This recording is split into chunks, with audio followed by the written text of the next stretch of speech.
What up, it's Maude, Garrett, Boss Bomb of Geek Bomb, and a huge Game of Thrones fanatic. Now, I've hosted 3 separate podcasts for this show over the years, including SourceFed Nerds, TV show, Geek Bombs, The Night is Dark and Full of Terrors, and New Rockstars Westeros Weekly. To prepare for Season 8, though, the final freaking season of Game of Thrones, I binge-watched all the 7 seasons that are out. Now, here's my recap of the seasons from my perspective, because I drink and know things. But I'm only mentioning the need-to-know parts, so I might miss out on other things. But feel free to add in as much as you like in the comments, because winter is coming. Season 1. The whole premise of this show is technically about the threat to the north of the Wall, the White Walkers and their army of undead whites. Now, they're out of their hibernation and are marching down south into Westeros and bringing winter with them. The only thing that's been keeping them at bay for centuries is the Wall guarded by the Night's Watch. Shitty job, but someone's got to do it. The show and this season focus around the events of the Stark family of Ned Stark, who's the Warden of the North. Beanie Boy plays Ned, who's the head of the house. There's the eldest son, Robb, then Bran and Rickon. The Stark girls are Sansa and Arya. Mother is Catelyn of the Tullys, and Jon's there too, but he's the bastard of Ned. Or is he? More on this later. Theon Greyjoy is here too, but as a hostage, but treated as the ward of House Stark, since he's the Greyjoy's heir, and there was a little bit of a battle happening, blah blah blah, that's how war goes. The 5 kids in Snow get direwolves for an epic foreshadowing moment. Stag, direwolf, both dead? Yeah. Basically, Robert Baratheon, the king and ruler of the 7 kingdoms, really fucks it up for Ned Stark. They're old buddies. And with the strange death of his Hand of the King, Lannisters, he asks Ned Stark to move to King's Landing to take over the role. Thing is, Robert doesn't really rule. The Lannisters do. They've got the coinage, you see, and they always pay their debts. And they're using Robert, and are shady as heck. And Ned Stark doesn't do shady. He does honest, true, and loyal. So when he sees how corrupt things are in King's Landing, he investigates, which ends in his death, because he discovers that Robert's wife, Cersei, and her twin brother, Jaime, are bonking, and all her kids are his, not the king's. Bran discovers this whilst climbing. He sees them boinking in Winterfell, and is pushed from the window by Jaime, leaving him unable to walk again. And for fear of him revealing the truth, since he gosh darn survived the fall, the Lannisters, Peter Baelish, sends an assassin to eliminate the boy. Catelyn Stark is fed info that it's because of Tyrion Lannister, so she captures him and tries him on these charges, which he avoids. Shout out to Maude in this season. It's always a trip hearing that name, even though it's spelt differently. So Ned's claim about the blonde's heirs and incestual fornication means treason, and his head. So Ned's dead, because Robert's dead. The ball got him on a drunken hunt. Drunk because of Lannisters.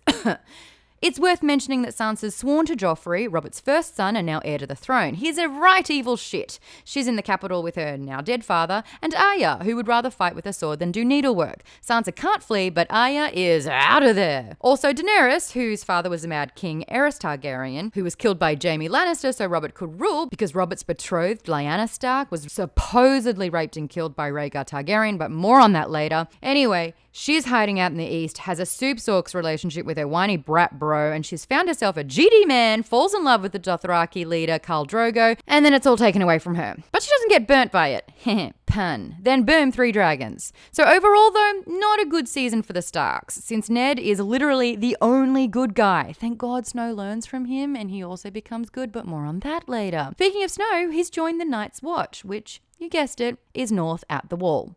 Season 2. With the news that Joffrey isn't the rightful heir to the throne, the Baratheon bros are coming for it. Renly is the youngest but most competent of the 2 brothers, whereas Stannis has the right but is a right tit. Renly's got the Tyrells and Highgarden on his side and in his bed, and Stannis has the Lord of Light and some blood magic happening on his side thanks to the Red Woman, Melisandre. Renly dies from a Shadow Slayer birthed by her bits, and there's also repercussions happening with dead Ned. The North are revolting, and Big Bro Robb is taking up arms declaring himself the King of the North and wanting to get his sisters back. They capture Jaime Lannister, but Mama Stark charges Brienne with returning Jaime Lannister to King's Landing, hoping that she'll get her daughters back. Backfire. Arya gets served some pretty hard life lessons this season and also learns about the god of death and the power that death has. She loves that death list after all. Sansa is just having a shitty life existence. Theon takes Winterfell because he's an ungrateful idiot and will soon learn that karma is a bitch. Bran and Rickon go on the run. Snow learns about Craster's sacrifices that's condoned by the Lord Commander of the Night's Watch and pieces out to join the Wildlings. Stannis tries to take King's Landing by ships, but the Lannisters use wildfire and nearly wipe them all out. It's full on. Daenerys is getting her entourage happening and is slowly taking over the east to prepare for the west.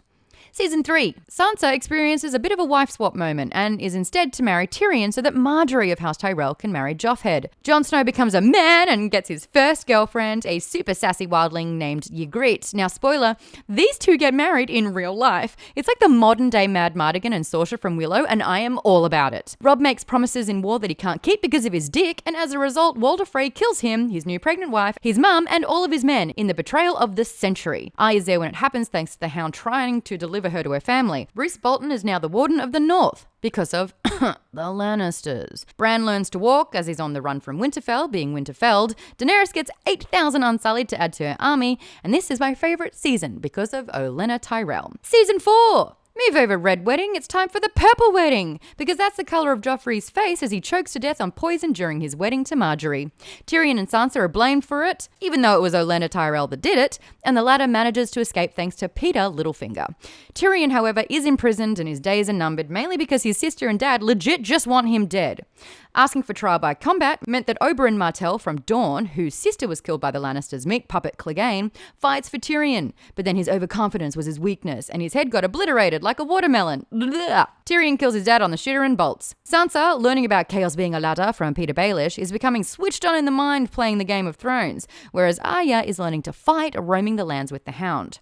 Jaime makes it back to King's Landing, nearly whole, Sod's right hand. But now that Sansa's gone, Brienne is charged with looking for her. She nearly kills the Hound instead, and Arya bolts to Bravos. Snow goes back to Castle Black in the north with 3 arrows in him, thanks to his girlfriend, ouch, and learns about the upcoming wildling fight happening at Castle Black.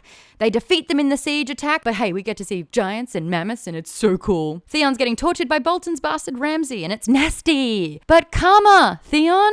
Season 5. Now that Baelish has killed Sansa's aunt and claimed the Vale, he sends Sansa off to marry the sadistic, torturing fiend Ramsay. Poor thing. Snow is voted Lord Commander and starts forging an alliance with the Wildlings, much to the dismay of his peers in the Watch. So much so that there's a mutiny, and they all take turns at stabbing him, including Ollie, you little shit. Melisandre gets her info so wrong, convincing Stannis to burn his daughter alive to appease the Lord of Light and hopefully be victorious over the Boltons in Winterfell. Now his mercenaries leave in the night because that shit is not okay. You do not follow a leader that does that. He tries to take Winterfell without them, and it's a gory failure with Brienne ending his life. Sansa does a runner thanks to Reek, who's back to Theon. Tyrion joins Daenerys as her advisor because things in Meereen aren't going so great and people are trying to take over the city. It ain't all tea and biscuits there, thanks to the Sons of the Harpy. Drogon saves the day and Dany is out of there, but then gets captured by Dothraki. Oh, also, Dario completely changes actors like nothing happened, but they look entirely different. King's Landing is turning into the bitch brigade since Cersei hates Marjorie. Enter the religious zealots, the Sparrows, aka the ultimate backfire. Both are imprisoned. Cersei does the world's worst walk of shame for her freedom. Season 6. Snares ne'er gone anywhere. He's been raised from the dead thanks to the super sad Melisandre. Let's be real, he's pretty cut up, bad pun, about the stabbing sitch. He's done with the Watch and retakes the north in the Battle of the Bastards. He nearly dies, but the Knights of the Vale show up with their pretty horses and save the day. Ramsay becomes dog meat, quite literally. Cersei's soups pissed that the Sparrow continues to contain King's Landing, so she just blows them all up. Seriously, all of her threats, Marjorie, Lancel, Sparrows, all of them, they're all dead.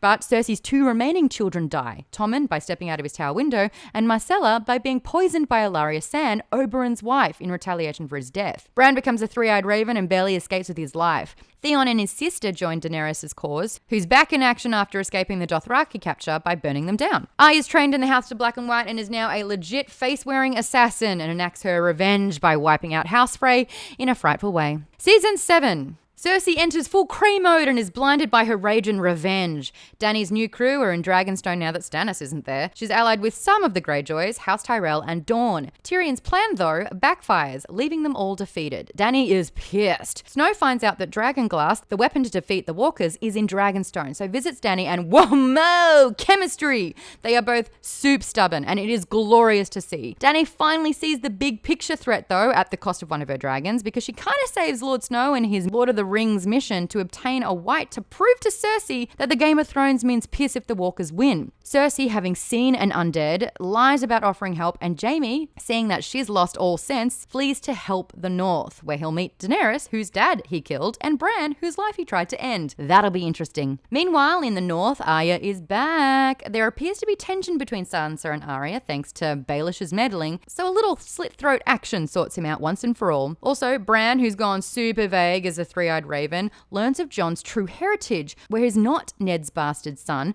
but Rhaegar Targaryen and Lyanna Stark's true-born son, Aegon Targaryen. That means he's Daenerys' nephew and legitimate heir to the throne, which is going to be interesting because they're totes bonking. All the while, the Night's King resurrects the dead dragon Viserion, and its blue fire breath takes down a chunk of the wall. Winter is here. The undead are marching. Which was your favourite season, though? Who are your top 3 characters still alive? Mine's got to be Jon Snow, now Aegon Targaryen, Daenerys Targaryen, and Varys, who kind of fights for the Targaryens. What do you want to see in the final season as well? I can't wait to see Dany's reaction after learning Jon's true identity. That's it from me, though. Vala Magulas. And remember, the night is dark and full of terrors.